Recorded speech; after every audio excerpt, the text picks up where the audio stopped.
Dear Misha, so have I ever told you my secret shame? And no, it's not watching Teen Moon like you. Go ahead and try to deny it. I know you don't have to sit there with your sister, man. She is old enough to watch TV by herself. No, actually, it's far worse, and I'm a little embarrassed to tell you.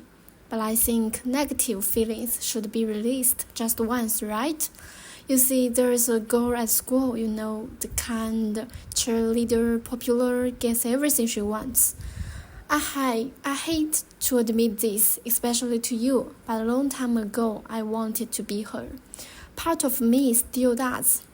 You would absolutely hate her. She's everything we can't stand. Mean, cavalier, superficial, the kind who doesn't have a thought stay in her head too long or else she need a nap, right?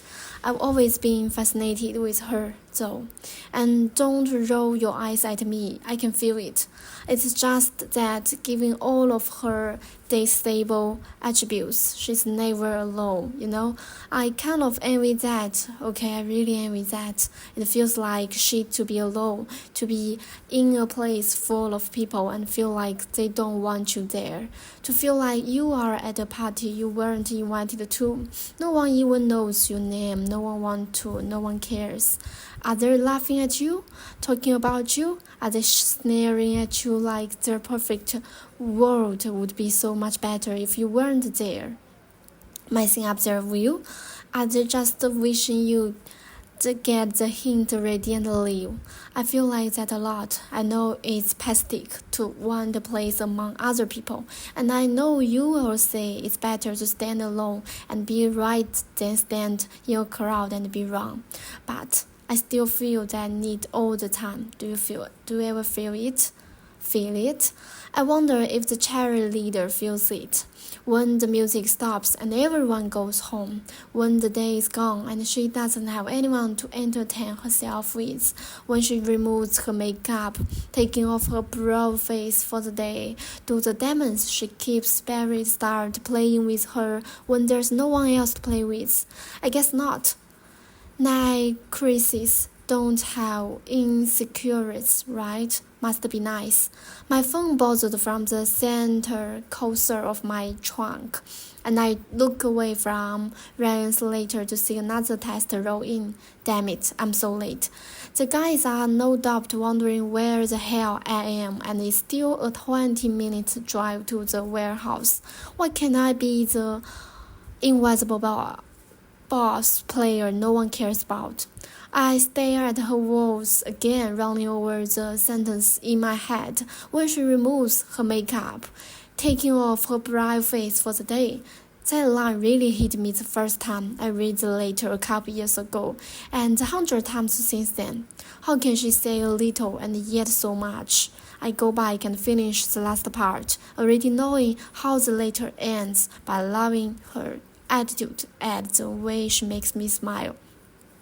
Okay, sorry, I just had a Facebook break, so I feel better now. Not sure when I turned into such an idiot, but I'm glad you put up with it. Moving on, so just to set the record straight from our last argument, Kylo Ren is not a baby, you understand? He's young, impulsive, and he's related to Anakin and Luke. Of course he wins. How is this a surprise? And he'll redeem himself. I'll bet you on it. Name your price.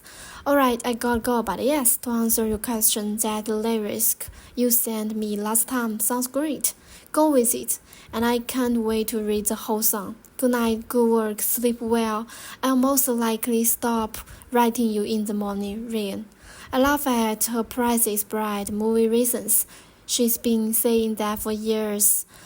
The first year I were required to write each other as part of 5th grade project.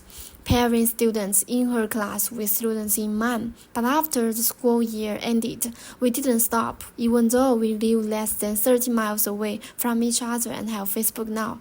We continue to communicate this way because it keeps it special, and I do not watch Teen Mom. My 16-year-old sister watched it, and I got sucked in once. I'm not sure why I told Rain. I know better than to give her Romo to taste me, damn it. I fold the letter back up, the round cases of the black paper throttling to tear if I unfold and read it even one more time. A lot has changed in our letters over the years. The things we talked about, the subjects we break over, her handwriting. Writing that has gone from the big, up-flourished penmanship of a girl who has just learned courses to the sure, confident strokes of a woman who knows who she is. But the paper never changes, not even the slaver ink she uses. Seeing her black envelopes in the pile of mail on the kitchen counter always gives me a nice shot of the red line. Slipping the paper into my gold box, among a few other of my favorites of Rain's letters, I take my pen, hovering it over the noted page that sits on my lap. Separate on your berry, line the eyes and the lips, I say under my breath, and I write on the paper. Glue up the cracks and paint over the wraps. I stopped and think as I pull my button lip in between my teeth, grazing the appearance there, a little here, I mumble. The lyrics turn in my head, to cover the bags under your lies, and the sun pink on your checks to spread the lies. I quickly jot down the words, my chicken scratch barely visible inside the dark car. I hear my phone bing again, and I falter. All right, I grow, waiting the damn text to stop. Can't my bandmates host the party without me for 5 minutes? I put the pen to paper again, trying to finish my thought, but I stop, searching my brain. What the hell was next? A little here to cover the bags under your eyes. I squeeze my eyes shut, repeating the line over and over again, trying to remember the rest. I let out a breath. Shit is gone, damn it. I kept the pen, tossing that and noted onto the passenger seat of my reporter. I think about her last sentence. Name my price, huh? Well, how about a phone call then, Ryan? Let me hear your voice for the first time. But no, Ryan likes to keep our friendship status quo. It works after all. Why risk losing it by changing it? And she's right, I guess. What if I hear her voice and her letters become less special? I got to imagine her personality through her words. That would change if I heard her tone.